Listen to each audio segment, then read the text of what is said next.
जय श्री कृष्णा। राधे राधे। आप सभी को आंवला नवमी की बहुत बहुत शुभकामनाएं।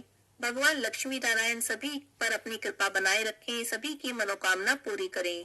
तो चलिए आज सुनते हैं आंवला नवमी की व्रत कथा। आंवला नवमी की व्रत कथा को कभी भी खाली हाथ नहीं सुनते हैं।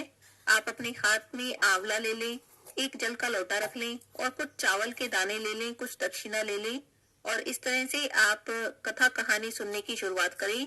तो आइए सुनते हैं आंवला नवमी की कथा। बोलिए विष्णु भगवान की जय हो। बहुत समय पहले की बात है। एक राजा था। राजा बहुत ही पराक्रमी था, बहुत ही धर्म कर्म करने वाला था, बहुत ही दान करता था। वह राजा प्रतिदिन 1.25 मन सोने के आंवले का दान करता था और जब तक वह सोने के आंवले का दान नहीं कर लेता था तब तक कुछ भी खाता पीता नहीं था, पानी की एक बूंद भी मुंह में नहीं डालता था। राजा के महल में अन्न धन की कोई कमी नहीं थी। उसके भंडार सोने चांदी से भरे हुए थे। बहुत सालों से राजा 1.25 मन सोने के आंवले का दान कर रहा था। तब बेटा बहू ने सोचा कि इस तरह से अगर पिताजी 1.25 मन सोने के आंवले का दान रोज करते रहे तो हमारा तो सारा धन लुट जाएगा, हमारे लिए तो कुछ भी नहीं रहेगा। जिस तरह से सोने का दान कर रहे हैं, सोने के आंवले बनवाते हैं तो सारा तो सोना ही खत्म हो जाएगा, सारा धन खत्म हो जाएगा, फिर हम क्या करेंगे। ऐसा सोचकर उसके बेटे ने राजा से आंवले का दान करने को मना कर दिया।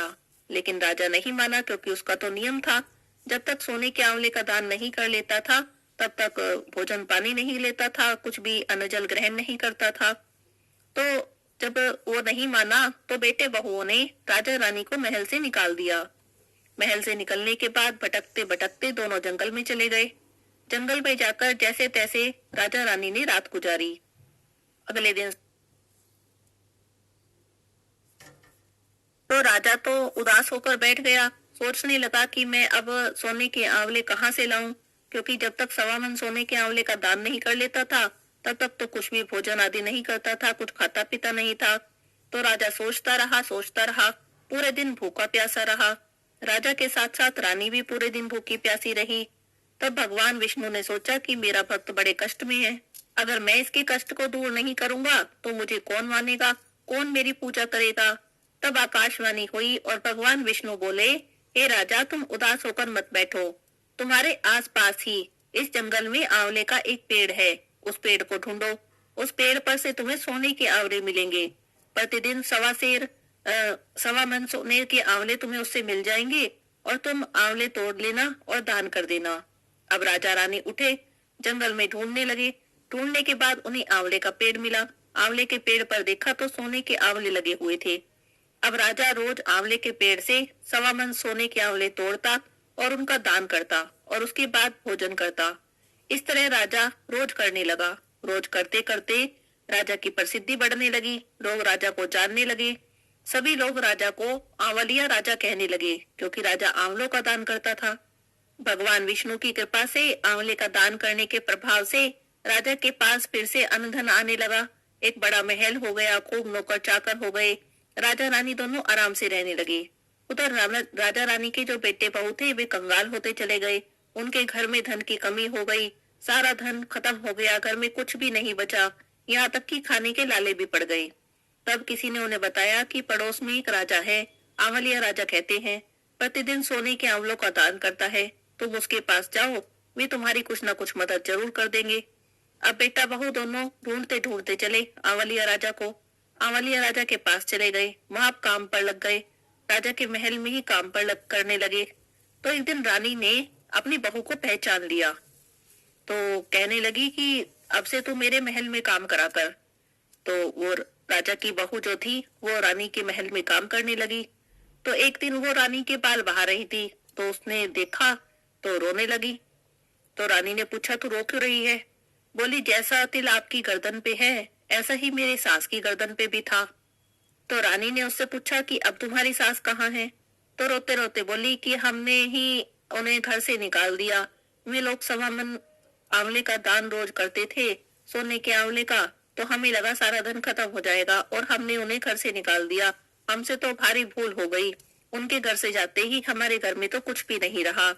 तब रानी बोली कि मैं ही तुम्हारी सास हूँ, तुमने हमें घर से निकाल दिया, लेकिन भगवान विष्णु ने हम पर दया की और अपनी कृपा दृष्टि हम पर बनाए रखी, जिस कारण अभी तक हम रोज सोने के आंवले का दान भी कर रहे हैं और भगवान विष्णु की कृपा से हमारे पास फिर से अन्न धन हो गया, फिर से एक बड़ा महल आ गया। तब रानी की बहू उनके चरणों में गिर गई और अपनी भूल की क्षमा मांगने लगी। राजा रानी ने अपने बच्चों को माफ कर दिया और सभी लोग साथ में रहने लगे। अब राजा के साथ साथ राजा के बेटे बहू भी प्रतिदिन 1.25 मन सोने के आंवले का दान करने लगे। हे भगवान विष्णु, जैसे आपने राजा पर अपनी कृपा दृष्टि बनाए रखी, जैसे आपने राजा का उद्धार किया, उसकी सहायता की, ऐसे ही कहानी कहते सुनते सबकी सहायता करना, सब पर अपनी कृपा दृष्टि बनाए रखना। आंवले का दान जो करे, आंवले नवमी का व्रत जो करे, आंवला नवमी की व्रत कथा जो पढ़े, उस पर अपनी कृपा दृष्टि बनाए रखना। बोलिए विष्णु भगवान की जय हो। अब सुनते हैं गणेश जी की कहानी। बहुत समय पहले की बात है। बात तब की है जब भगवान विष्णु का विवाह लक्ष्मी जी के साथ निश्चित हो गया था। विवाह की तैयारियां हो रही थी। सभी देवी देवताओं को निमंत्रण भेजे गए, पर गणेश जी को नहीं बुलावा दिया गया। अब कारण जो भी रहा हो, भगवान विष्णु की बारात आने का समय हो गया। सभी देवी देवता विवाह समारोह में आ गए तो सबने देखा कि गणेश जी तो कहीं दिखाई नहीं दे रहे हैं। वे आपस में निर्चा चर्चा करने लगे कि गणेश जी क्यों नहीं आए, क्या उन्हें नहीं बुलाया या वे खुद ही नहीं आए। सब इसी बात पर सोच ही रहे थे कि सोचा कि चलो भगवान विष्णु से ही पूछ लें। तब भगवान विष्णु से पूछा तब उन्होंने कहा कि हमने गणेश जी के पिता भोलेनाथ महादेव को न्योता भेजा है। यदि गणेश जी अपने पिता के साथ आना चाहते तो आ जाते, अलग से न्योता देने की आवश्यकता ही क्या है। और एक बात ये भी है कि उनको 1.25 मन मूंग, 1.25 मन चावल, 1.25 मन घी, 1.25 मन लड्डू का भोजन दिन भर में चाहिए।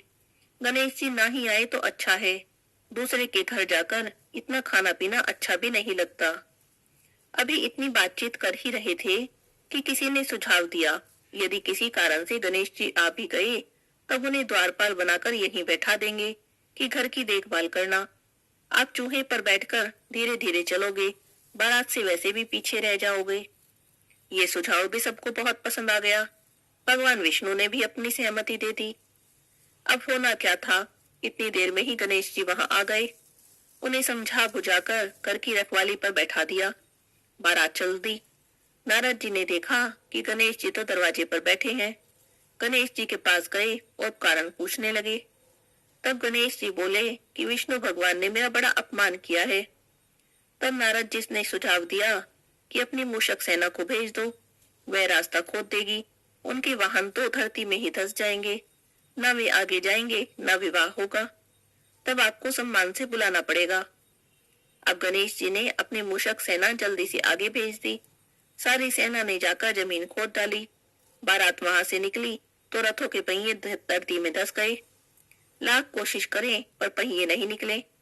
सभी ने अपने अपने उपाय कर लिए पर पहिए तो निकले ही नहीं, बल्कि जगह जगह से टूट गए। अब किसी की समझ में नहीं आ रहा था कि क्या करें। तब नारद जी बोले कि आप लोगों ने गणेश जी का अपमान किया, इसी कारण विघ्न आया है। यदि उन्हें मना कर लाएं तो कार्य सिद्ध हो जाएगा और ये संकट भी टल जाएगा। तब शंकर भगवान ने अपने दूत नंदी को भेजा कि गणेश जी को लेकर आओ। गणेश जी आए, उनका आदर के साथ पूजन किया, तब जाकर कहीं रथों के पहिए निकले। अब पहिए निकल तो गए पर टूटे फूटे थे, अब उन्हें ठीक कौन करे। पास के खेत में एक हाथी काम कर रहा था, उसे बुलाया। हाथी ने अपना काम शुरू करने से पहले जोर से बोला, बोलो गजानन गणेश की जय हो। यह कहकर गणेश जी की वंदना मन ही मन में करने लगा। देखते ही देखते उसने सारे पहिए ठीक कर दिए। तब देवी देवताओं ने पूछा कि तुमने गजानन गणेश की जय क्यों बोली। तब हाथी कहने लगा कि गणेश जी को तो पहले बनाना पड़ता है, आपने गणेश जी को नहीं बनाया होगा, उनकी पूजा नहीं की होगी, इसीलिए तो इतना विघ्न आया है। हम तो मूर्ख हैं, अज्ञानी हैं, फिर भी पहले गणेश जी पूजते हैं, उनका ध्यान करते हैं। आप तो देवता हैं, फिर कैसे भूल गए। अब आप लोग गणेश जी की जय बोलो और आगे चलो, आपके सब काम हो जाएंगे और कोई संकट भी नहीं आएगा। तब सभी ने गणेश भगवान की पूजा की, उनकी जय बोली और बारात आगे चल दी। विष्णु भगवान का लक्ष्मी जी के साथ विवाह संपन्न हो गया। सभी सकुशल घर लौट आए। हे गणेश जी महाराज, जैसे आपने विष्णु जी के काज सवारे, ऐसे ही सबके काज सिद्ध करना। बोलो गजानन गणेश की जय हो।